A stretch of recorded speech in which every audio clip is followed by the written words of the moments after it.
Assalamualaikum warahmatullahi wabarakatuh. Selamat siang teman-teman, apa kabar semuanya? Semoga tetap dalam keadaan baik, sehat, dan selalu semangat untuk bisa mengikuti kegiatan belajar mengajar kali ini walaupun dalam situasi daring seperti ini. Kami dari kelompok 3 akan menjelaskan mengenai jenis-jenis evaluasi non-tes dalam penilaian pendidikan. Menurut Hashim, penilaian non-tes adalah penilaian yang mengukur kemampuan siswa secara langsung dengan tugas-tugas real dalam proses pembelajarannya. Jenis evaluasi non-tes dalam penilaian pendidikan ada 6. Yang pertama adalah skala bertingkat atau rating scale. Teknik ini menggambarkan suatu nilai yang berbentuk bilangan dalam suatu pertimbangan. Suharmini Arkunto mengatakan bahwa skala selalu disajikan dalam bentuk angka atau bilangan, seperti dari angka 1 sampai 5, misalkan menggunakan 5 skala derajat persetujuan terhadap suatu pernyataan. Contohnya misal nomor 1 sangat setuju, nomor 2 setuju, nomor 3 netral, nomor 4 tidak setuju, dan nomor 5 sangat tidak setuju. Pernyataan disusun berdasarkan ekstrim bawah hingga ekstrim ke atas. Jenis penilaian non-tes yang kedua adalah kuesioner. Teknik kuesioner sering dikenal dengan angket, yaitu daftar pertanyaan yang harus diisi oleh responden. Melalui angket ini dapat diketahui mengenai data diri, pengalaman, pengetahuan, sikap atau pendapat, ataupun informasi lainnya. Macam-macam angket dapat ditinjau dari berbagai segi. Yang pertama dilihat dari berdasarkan bentuknya. Angket berstruktur, angket yang menyediakan jawaban. Yaitu yang pertama bentuk jawaban tertutup, angket yang telah menyediakan alternatif jawaban. Yang kedua bentuk jawaban tertutup dengan alternatif terakhir merupakan jawaban terbuka yang dapat memberikan kesempatan kepada responden untuk memberikan jawaban bebas. Yang ketiga yaitu bentuk jawaban bergambar yang memberikan alternatif jawaban berupa gambar. Kemudian jika dilihat dari responden yang akan menjawab, dibagi menjadi 2, yaitu angket langsung dan angket tidak langsung. Angket langsung yaitu diisi secara langsung oleh responden yang akan menjawab, sedangkan angket tidak langsung diisi oleh orang yang bukan dimintai keterangan tentang dirinya.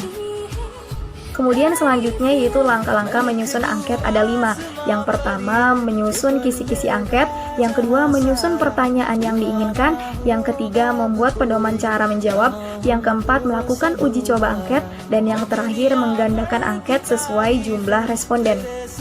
Selanjutnya akan dijelaskan oleh Teh Ilma. Assalamualaikum warahmatullahi wabarakatuh. Di sini saya akan menjelaskan tentang daftar cocok dan juga wawancara. Daftar cocok atau checklist. Di dalam penjelasan mengenai angket dikemukakan juga bahwa dalam mengisi angket tertutup, responden diberi kemudahan dalam memberikan jawabannya di lain tempat, yakni di dalam penjelasan umum mengenai instrumen disebutkan bahwa daftar cocok adalah angket yang dalam pengisiannya responden tinggal memberikan tanda checklist dengan keterangan tersebut. Tampaknya angket tertutup dapat dikategorikan sebagai checklist. Namun demikian, angket bukan merupakan khusus daftar.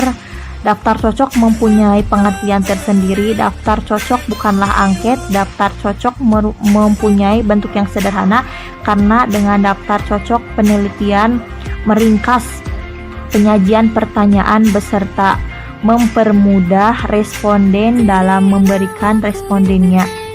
Daftar cocok memuat beberapa pertanyaan yang bentuk dan jawabannya seragam agar responden tidak diharapkan beberapa pertanyaan mengenai berbagai pertanyaan tetapi dalam bentuk membaca, maka disusun daftar cocok sebagai pengganti.